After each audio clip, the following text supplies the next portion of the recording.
성령으로 충만함을 받아라. 사모함으로 여러분들이 말씀을 듣고 사모함으로 여러분들이 설교를 들어야 성령이 임하시는 거예요. 다시 한번 사모하는 마음으로 오직 성령으로 충만함을 받아라. 아멘. 참 우리 하나님의 사람들이 세상이라고 하는 곳에서 믿음을 지키며 삶을 살아간다라고 하는 것이 그렇게 쉽지만은 않습니다. 물론 믿음을 지키며 살아가는 삶이 늘 어렵고 힘든 것만은 아니에요. 핍박이 없고 고난이 없이 정말 순탄하게 믿음의 생활했던 그런 경우들도 우리는 역사 속에서 많이 볼 수 있습니다. 그런 땐 핍박도 없고 너무 감사하죠. 근데 역사적으로 보면은 그렇게 기독교인들이 핍박이 없고 또 박해가 없고 고난이 없을 때에는 오히려 또 영적으로 나태해져서 영적인 위기가 오는 걸 보게 됩니다. 그래서 성경에서는 사도 바울은 진짜 우리의 위기가 언제냐? 안전하다, 평안하다, 그때가 오히려 위기라는 거예요. 그러니 평안할 때도 우리가 영적으로 나태해지니 이것을 잘 관리하기 위해서 또 우리가 신경을 써야 되는 부분이 있어서 이게 위기가 될 수 있고, 또 어떤 시대 때에는 예수 믿는 것 때문에 박해를 받고 핍박을 받고 또 어려움을 겪음으로 말미암아 그래서 또 고통을 당하는, 그래서 우리 하나님의 사람들은 이때나 저때나 늘 영적인 위기 속의 삶을 살아가지 않나 싶습니다.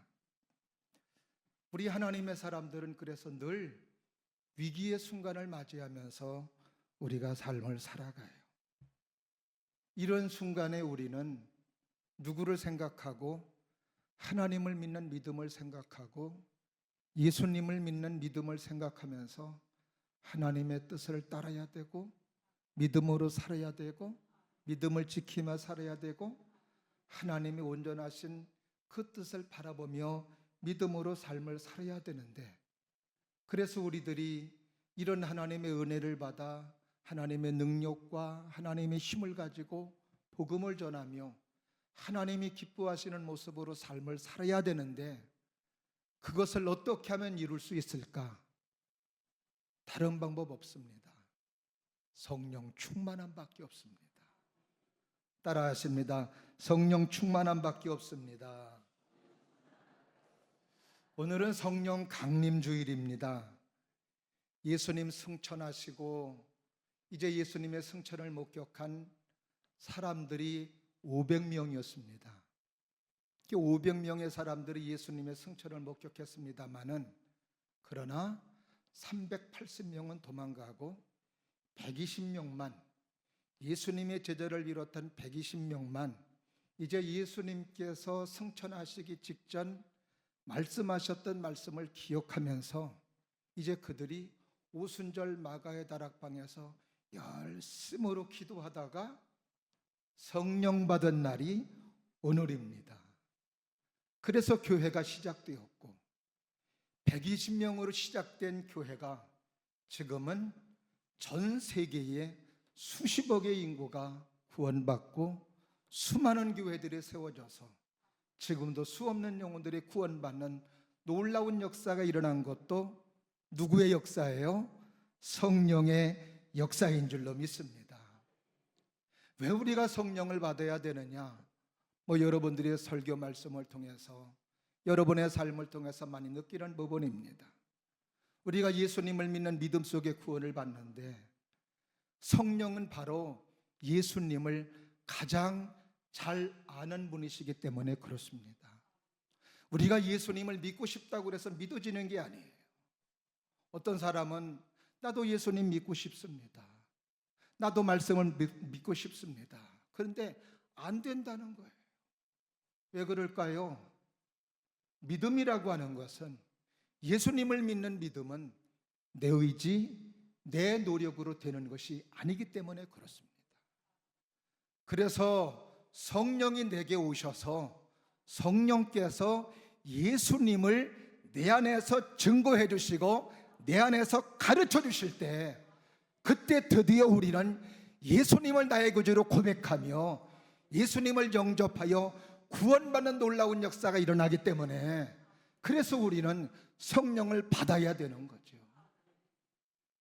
예수님의 생애를 보면 예수님이 잉태되신 것도 성령으로 잉태되셨습니다.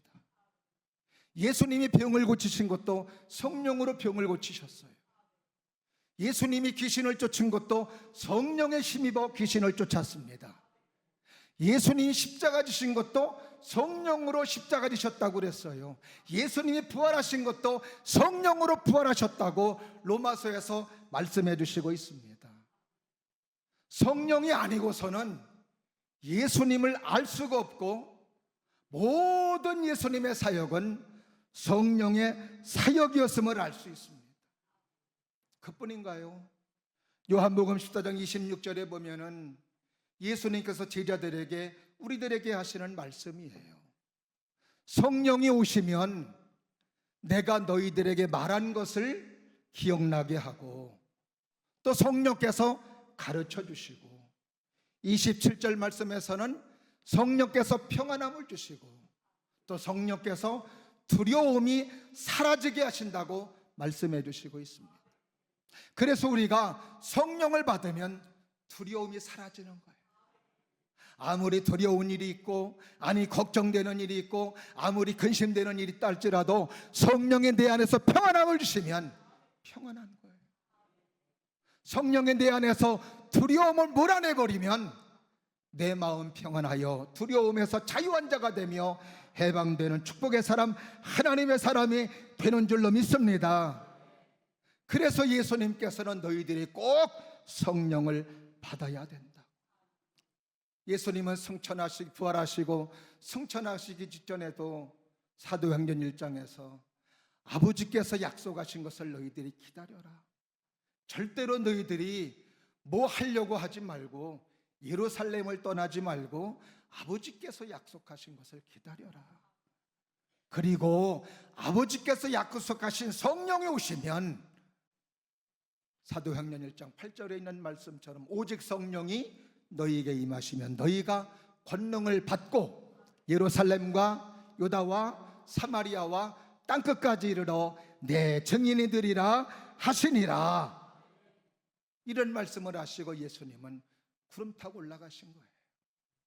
그리고 120문도들이 오순절 마가의 다락방에서 열심으로 기도했습니다. 예수님께서 말씀하신 말씀, 누구를 사모하면서? 성령을 사모하면서 아버지께서 약속하신 그 성령을 기다리는 거예요. 그랬을 때 10일 동안 열심히 마가 다락방에서 기도했더니 6월절 지나 50일 되는 날 오순절에 바로 성령께서 임하시사 120문도들이 성령 충만함을 받고 방언을 받고 하나님의 놀라운 능력의 역사 속에 그들이 그때부터 하나님의 복음을 전하는 하나님의 사람들이 되었던 것이었어요. 제자들의 모습을 보더라도 성령 받기 전하고 성령 받은 이유가 너무너무 달라요. 성령 받기 전에는 예수님 믿는 것 때문에 자기들도 혹시 십자가 지는 고통이 있지 않을까 두려워 떨면서 도망자가 되었습니다. 그러나 성령 받고 났더니 도망자가 아니라 오히려 목숨을 걸고 예수님 증거하고 예수님을 말하고 예수님을 증언함으로 교회가 부흥되며 수많은 영혼의 구원받는 놀라운 역사가 일어난 것도 바로 제자들이 성령 충만함을 받았기 때문에 그래요. 그러므로 사랑하시는 여러분들이 오늘도 성령 강림주의를 맞이해서 예수님 잘 믿고 싶으시면 아멘. 끝까지 능력 있게 하나님의 뜻을 따라 살아가기 원하시면 아멘. 그렇다면 성령 충만함을 받아야 돼. 오늘도 여러분들에게 성령 충만함 임하기를 주님 이름으로 축원합니다. 성령이 임하셔서 성령의 권능으로 사시기를 바라고, 여러분의 힘이 아니라 성령의 힘으로, 여러분의 능력이 아니라 성령의 능력으로 살아갈 수 있는 우리 모든 성도들 될 수 있기를 주님의 이름으로 축원합니다. 그래서 우리가 늘 성령 충만함을 구해야 돼요. 오늘도 성령 충만함을 사모하시면서 성령을 구하시는 마음으로 하나님의 말씀 들으실 수 있기를 바라며, 그러는 가운데 임하시는 성령의 놀라운 은혜가 임하기를 주님 이름으로 축원합니다. 오늘 본문의 말씀은 사도 바울이 에베소 교회 성도들을 향해서 예수 믿는 믿음의 사람들이 어떤 모습으로 서야 됨을 우리에게 말씀해 주시고 있습니다. 특별히 사도 바울은 에베소 교회 성도들에게 주님을 믿는 믿음의 사람들이 어두운 세상에서 음란과 타락과 탐욕의 모든 것들을 벗어버리고 하나님이 기뻐하시는 지혜로운 삶을 살 수 있는 비결을 말씀해 주시고 있는데, 오늘 본문의 말씀에서도 사도 바울은 뭐라고 그래요? 성령 충만함을 받아야 된다. 성령 충만함을 받는 것이 바로 어두운 세상 속에서 믿음을 지키며 내가 방탕하지 아니하며 하나님의 뜻을 따라 살 수 있는 비결임을 말씀해 주시고 있습니다. 당시 에베소는 번화한 도시로서 그 당시 최대 무역에 자랑하던 도시였어요. 그런데 아데미 신전의 우상 숭배가 극심했던 곳이었습니다. 거기다가 마술이 극성하던 곳이었어요. 믿음의 사람들이 믿음의 상황이 어려웠던 것 가운데 하나는, 믿음의 사람이 되었을 때 영지주의 같은 이단 사상들이 얼마나 많은지 계속해서 이들을 유혹하며 예수 밖으로 끄집어내는 일들이 너무나도 많았던 것이었습니다. 거기다가 돈이 많은 도시요, 이렇게 아데미 신전 우상의 숭배의 도시였기 때문에 방탕의 도시였습니다. 그 당시 술 취하는 것은 그 사회의 자랑이었다고 그래요. 그들은 자기들의 신들 앞에 제사를 드릴 때에도 제사장이나 모든 백성의 술을 마시며 취함의 제사를 드렸고, 로마의 장군이 입성할 때 에베소의 여자들은 술을 먹고 수레 앞에서 춤을 추며 추태를 부리는 것을 굉장히 비일비재하게 일어났으며, 그리고 그런 창구들을 환영했다고 합니다. 이런 곳에서 에베소 교회 성도들은 믿음의 생활을 지켜야 되고 믿음의 생활을 해야 돼요. 그럼에도 하나님의 뜻이라는 대명제 앞에 그들은 믿음을 지켜야 되는데, 사회적 분위기가 타락과 방종과 이런 음란과 음탕으로 가니 믿음의 생활하기가 쉽지 않은 것이었습니다. 그의 믿음이 나태해질 수밖에 없고, 또한 사회에 동화될 수밖에 없는 그런 환경적으로 굉장히 많은 것이었어요. 이때 사도 바울은 이런 강력한 사회에 요청이 있을 때에 믿음을 지키는 비결이 뭐냐? 성령 충만합니다. 그래서 오늘 본문의 말씀에서 술 취하지 말라, 이는 방탕한 것이니 오직 성령으로 충만함을 받아라. 따라 하실까요? 오직 성령으로 충만함을 받아라. 아멘. 여기 충만이라고 하는 단어는 헬라어로 플레로라고 하는 단어인데, 채우다, 또 가득하게 하다, 이런 뜻이 있어요. 그러니까는 물리적으로 양으로 충만하게 채우는 겁니다. 근데 이 플레로라고 하는 단어에는 또 어떤 뜻이냐면은 영향을 미친다는 뜻이 있어요. 그러니까 영향을 미치는 거예요. 물리적인 것뿐만이 아니라 어떤 선한 영향력으로 행사가 되며 통제하고 지배하고 다스리는 그런 역할이 있다는 거죠. 그러니까 성령에 충만하면 누가 나를 통제하는 거예요? 성령이 나를 통제하는 거예요. 성령이 나를 지배하는 거예요. 성령이 나를 다스리는 거예요. 이것이 바로 성령 충만임을 말하고 있는 겁니다. 오늘도 우리가 얼마나 성령의 다스림을 받고 있는가, 얼마나 오늘도 우리가 성령의 통제를 받고 있는가. 우리는 다 나름대로 내 욕구가 있어요. 내 욕구가 있다 할지라도 내 안에 성령의 충만하니까 성령이 나를 지배하고, 성령이 나를 통제하고, 성령이 나를 다스리는 사람, 이런 모습으로 사는 것이 바로 음탕하고 방탕하고 이렇게 타락된 세상 속에서 믿음을 지키는 유일한 비결임을 말씀해 주시고 있습니다. 오늘 본문의 말씀에서 사도 바울은 술 취함과 성령 충만함을 비교해서 말하고 있는 거예요. 내 안에 술이 들어오면 나는 똑바로 걷고 싶은데 어때요? 술이 나를 지배하고, 술이 나를 통제하고, 술이 나를 다스리니까 똑바로 걷지를 못해요. 술이 통제하니까 비틀비틀거리며 걸어갈 수밖에 없는 거죠. 평소에는 부끄러워서 말을 못하던 사람이 술을 먹으면 술의 통제를 받고 술의 지배를 받다 보니까 아무 말이나 막 하게 되는 것을 볼 수 있습니다. 분명히 단정했던 사람도 술이 들어가면, 술이 지배하고 통제를 하면 결국 사람들에게 시비를 걸고 폭행을 하고, 이렇게 해서 결국 싸움 안 하던 사람이 싸움을 하는 이런 일들이 벌어지게 되는 것을 볼 수 있는 거죠. 이것뿐만인가요? 술이 들어가면 살인도 저지르고, 그리고 사람 죽여놓고는 술 때문에 그렇다.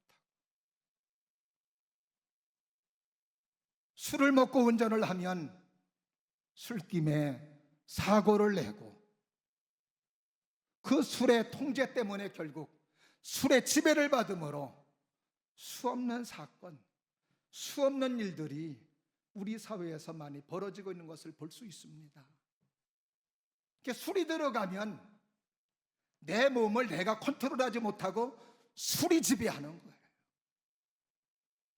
마찬가지로 성령 충만함을 받으면 성령의 통제를 받고, 성령의 지배를 받고, 성령의 다스림을 받는.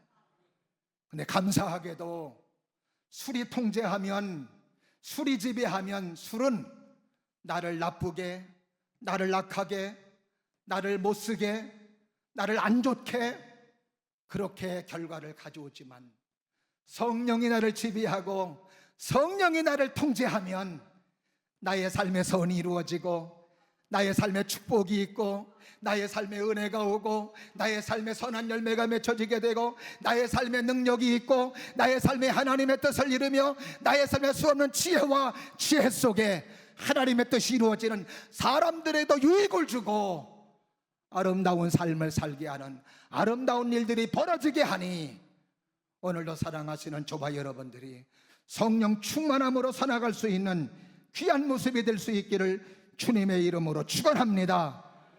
근데 오늘 본문의 말씀에서 그래서 사도 바울은 오직 성령으로 충만함을 받아라, 명령형으로 말하고 있어요. 근데 명령형으로 말하고 있는데, 이 명령형은 수동태 명령형입니다. 이것은 하나님이 내게 주셔야만 되는 거예요. 하나님이 안 주시면 받을 수가 없어요. 성경을 보니 사도행전이나 로마서나 수없는 수업 구절을 통해서 볼 때 성령은 어떤 사람이 받는가 보니까 사모하는 사람. 예배도 오늘도 어떤 은혜를 주실까 사모하는 마음으로 예배를 드리고, 기도할 때도 하나님 오늘도 은혜를 내려 주셔야 된다는 간절한 마음을 담아 기도할 때 마치 오순절 마가다락방 120문도들이 사모하면서 성령을 기다리며 기도했던 거예요. 보니까 거기에 뭐라고 기록되어 있느냐? 전혀 기도에 힘쓰니라. 따라하십니다. 전혀 기도에 힘쓰니라. 전혀 기도에 힘쓰니까 성령이 그들에게 임하였던 거예요. 그리고 또 사도행전 10장에 보니까 하나님의 말씀을 들을 때 성령이 임하시는 거예요. 사모함으로. 그러니까 여러분들이 하나님의 말씀을 들을 때에 하나님의 성령이 임하시면 가슴이 뜨거워요. 이런 역사가 있기를 주의 이름으로 축원합니다. 그러므로 말미암아 성령이 임하시는, 그럴 때 우리의 삶이 힘있고 세상을 다스리고 지배해 나가며 믿음으로 승리하며 하나님의 뜻을 이룰 수 있는 놀라운 하나님의 사람이 되게 되는 줄로 믿습니다. 오늘 본문의 말씀 속에서는 우리가 성령 충만할 때 우리에게 일어나는 일들을 우리에게 사도 바울은 소개해 주고 있습니다. 어떤 일이 벌어지느냐? 따라하십니다. 찬송을 부릅니다. 찬송을 부릅니다. 오늘 보면 19절 말씀을 다 같이 봅니다. 시작. 시와 찬송과 신령한 노래들로 서로 화답하며 너희의 마음으로 주께 노래하며 찬송하며. 아멘. 여기 보니까 찬송, 신령한 노래, 또 주께 노래하고 찬송하며 구분할 필요 없습니다. 다 찬송이에요. 베풀어 주신 예수님께 감사하며 찬송하는 거죠. 하나님께 찬송하는 거죠. 그렇습니다. 우리가 성령 충만함을 받으면 찬송이 나와요. 노래가 나와요. 하나님을 향한 노래, 예수님을 향한 노래가 나옵니다. 그것은 환경이 안 좋고 어려워도 찬송이 나와요. 좋을 때만 나오는 게 아니라 성령에 충만하면 내가 지금 상황이 안 좋고 어렵고 힘들고 고통 가운데 있다 하더라도 찬송이 나옵니다. 왜 그런가? 바로 지금은 어렵고 힘들지만 소망이 있기 때문에 그런 거예요. 성령은 우리에게 뭘 주시는 분? 소망을 주시는 분. 시편 72편 14절을 보게 되면 다 같이 한번 합독해 보실까요? 시작. 나는 항상 소망을 품고 주를 더욱더욱 찬송하리이다. 따라 하실까요? 소망을 품고 나는 더욱 주를 찬송하리이다. 그렇습니다. 시편 71편은 다윗의 그 고통스럽고 어려웠던 순간들을 고백하고 있습니다. 너무너무 힘들고 어려웠던 시간이었어요. 근데 어렵고 힘든 시간이었으나 그는 14절에 그렇게 고백하는 겁니다. 나는 소망을 품고 주를 더욱더욱 찬송하리이다. 지금은 비록 힘들고 어렵지만은 하나님의 은혜가 있고 하나님의 사랑이 있고 하나님의 축복이 있고 하나님의 은혜가 임한다는 소망이 있기 때문에 뭘 한다는 거예요? 찬송하며 노래한다는 거죠. 그러니까 성령이 임하시면 뭐라고 그럽니까? 자녀들은 예언할 것이요, 청년들은 환상을 보며 늙은이는 꿈을 꾸리라. 아멘. 이게 바로 성령께서 임하셨으니 우리에게 주시는 축복이고 은혜입니다. 그래서 우리는 노래하는 거예요. 지금 어렵다고 영원히 어려운 거 아니에요. 지금 가난하다고 영원히 가난한 거 아니에요. 지금 아프다고 영원히 아픈 거 아닙니다. 회복될 수 있고 치료될 수 있고 고침받을 수 있고 부유한 자가 될 수 있고 나의 삶이 좀 나아질 수 있는 이런 역사가 바로 성령의 역사 속에 이루어지는 일이기 때문에, 그렇기 때문에 우리는 노래할 수 있고 찬송할 수 있는 것이라 이 말이죠. 그래서 우리는 성령 충만함을 구하고 성령 충만한 사람이 되어야 되는 거예요. 그 다음에 두 번째로 따라하십니다. 항상 감사를 드립니다. 할렐루야. 오늘 20절 말씀을 다 같이 봅니다. 시작.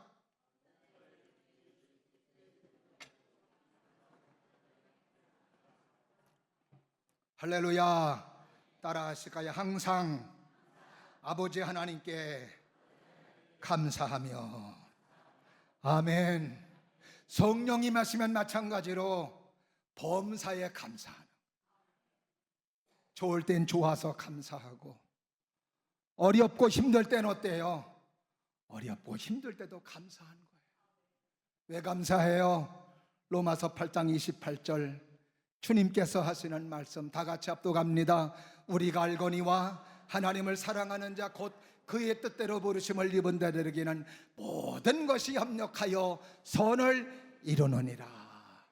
아멘. 하나님을 사랑하는 자, 그 뜻대로 부르심을 입은 자들에게는 모든 것이 협력하여 선을 이루시는 거예요. 믿으시면 아멘.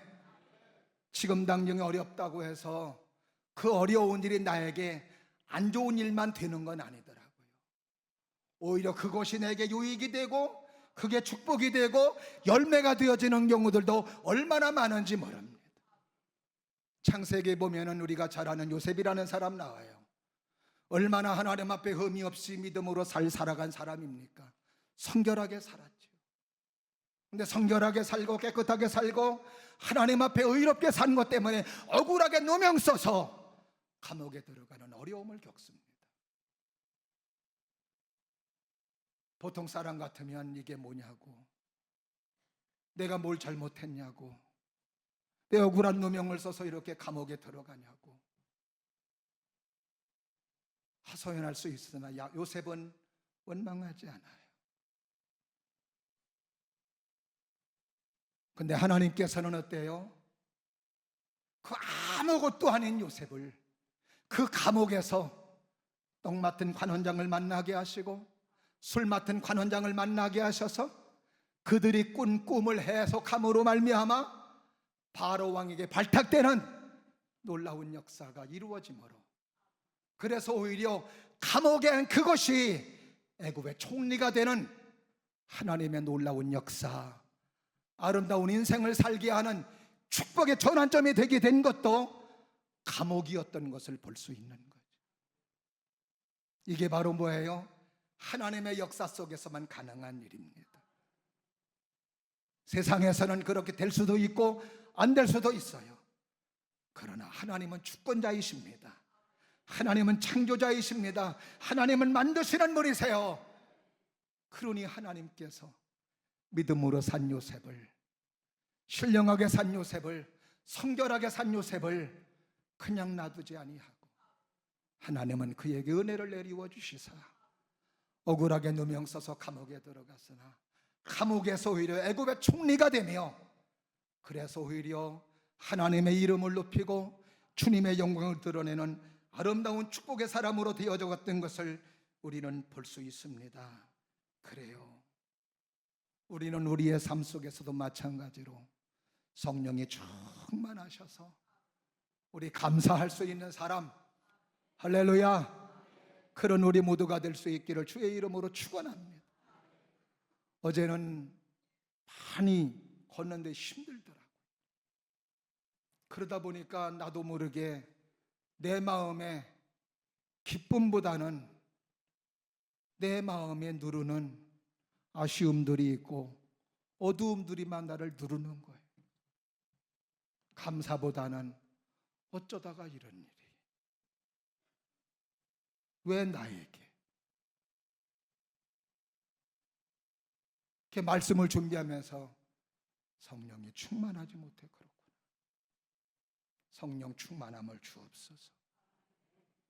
성령 충만함을 주옵소서. 성령의 충만함을 주옵소서. 성령 충만하지 못하면 감사가 사라져. 성령 충만하지 못하면 노래가 사라지는 거예요. 찬송이 사라지는 거예요. 그러면 노래가 사라지고 감사가 사라지는 것으로 그치느냐? 아니에요. 다른 것이 채워집니다. 마귀 역사가 채워지는 거예요. 원망이 채워지고 불평이 채워지고 시기가 채워지고 다툼이 채워지고 짜증이 채워지고 결국 삶이 무너질 수밖에 없는 거예요. 오늘도 사랑하시는 여러분들이 성령 충만하셔서 할렐루야, 하나님은 반드시 선을 이루신다. 따라하십니다. 하나님은 반드시 선을 이루신다. 아멘. 이 믿음으로 성령 충만함으로 승리하시기를 주의 이름으로 축원합니다. 마지막입니다. 성령 충만할 때 어떤 일이 벌어지나요? 따라 하십니다. 복종합니다. 한번 본문 21절 말씀을 다 같이 보실까요? 시작. 그리스도를 경외함으로 피차 복종하라. 아멘. 참, 복종은 정말 인기 없는 메시지이고 인기 없는 말이에요. 누구나가 명령하고 싶지요. 다스리고 싶지요. 누군가를 통제하고 싶지요. 누군가에게 복종당하고 싶은 사람은 없습니다. 근데요, 성령에 충만하면 복종하는 거예요. 왜? 성령은 예수님을 본받게 하고 또 예수님을 증언하며 따르게 하는 분이기 때문에 그렇습니다. 빌립보서 2장 5절에서 8절 말씀을 보게 되면은 다 같이 한번 합독해 보실까요? 너희 안에 이 마음을 품어라. 곧 그리스도 예수의 마음이니 그는 근본 하나님의 본체시나 하나님과 동등됨을 취할 것으로 여기지 아니하시고 오히려 자기를 비워 종의 형체를 가지사 사람들과 같이 되셨고 사람의 모양으로 나타나사 자기를 낮추시고 죽기까지 복종하셨으니 곧 십자가에 죽으심이라. 그렇습니다. 복종이라고 하는 것은 예수님을 인격적으로 만난 자만이 할 수 있습니다. 때로는 하나님께서 하나님의 사람들을 높이 세워주시기도 합니다. 그러나 어떤 때는 높이 세워지는 것보다 그 자리에 가는 것보다 낮은 자리에서 머물러 있으라고 하는 하나님의 계시와 하나님의 메시지도 있습니다. 그때 인격적으로 주님을 만나며 성령에 충만한 사람들은 높아져서 사람들에게 존경을 받는 것보다도 낮은 자리에서 머물러 있음으로 말미암아 예수님과 함께 있는 게 더 좋은 겁니다. 항상 예수님은 가난한 자들과 함께 하시고 병든 자들과 함께 하시고 없는 자들을 항상 긍휼히 여기셨습니다. 그러기에 예수님과 함께 하는 게 기쁨이기에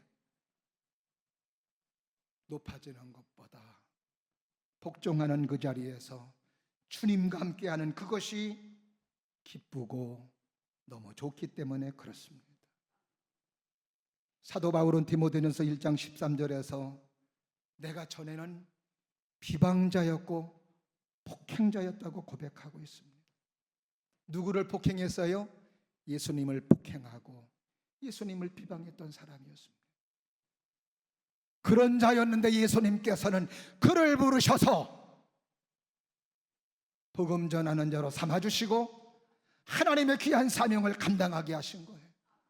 어디를 봐도 비방자였고 폭행자였던 자기가 주님이 부르셔서 쓰셨다라고 하는 것은 이건 이해할 수 없는 일이었고 그냥 감사할 수밖에 없는 일이었던 겁니다. 그래서 주님이 자기를 부르셔서 썼다라고 하는 것을 생각할 때에 그 복음 전할 때에 수많은 사람들이 자기를 비방하고 자기를 욕하고 자기를 때리고 그렇게 많이 힘들게 하였어도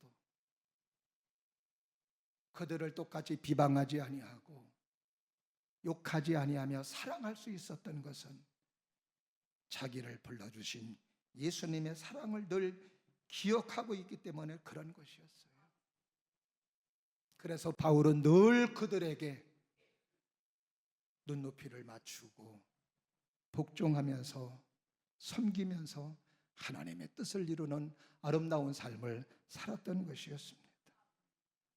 고린도전서 9장 20절에서 23절을 보게 되면 사도 바울은 그런 고백을 하죠. 내가 유대인들에게는 유대인처럼 헬라인에게는 헬라인처럼 율법이 없는 사람들에게는 율법이 없는 사람들처럼 율법이 있는 사람들에게는 율법이 있는 사람처럼 행했다. 이것은 뭐예요? 만나는 사람들마다 눈높이를 맞추고 한 사람이라도 더 말씀을 듣게 하고 구원받게 하고 믿음의 사람이 되게 하고 은혜의 사람이 되게 하기 위해서 복종하며 섬기는 삶을 살았다고 말씀해 주시고 있습니다. 이게 어디에서 온 거예요? 사도 바울의 성령 충만함에서 온 것이었습니다. 세상이라고 하는 곳에서 믿음을 가지고 삶을 살아간다라고 하는 것은 녹록지 않습니다. 그러나 그 녹록지 않은 세상 속에서도 우리가 성령이 충만하면 찬송할 수 있어요. 노래할 수 있어요.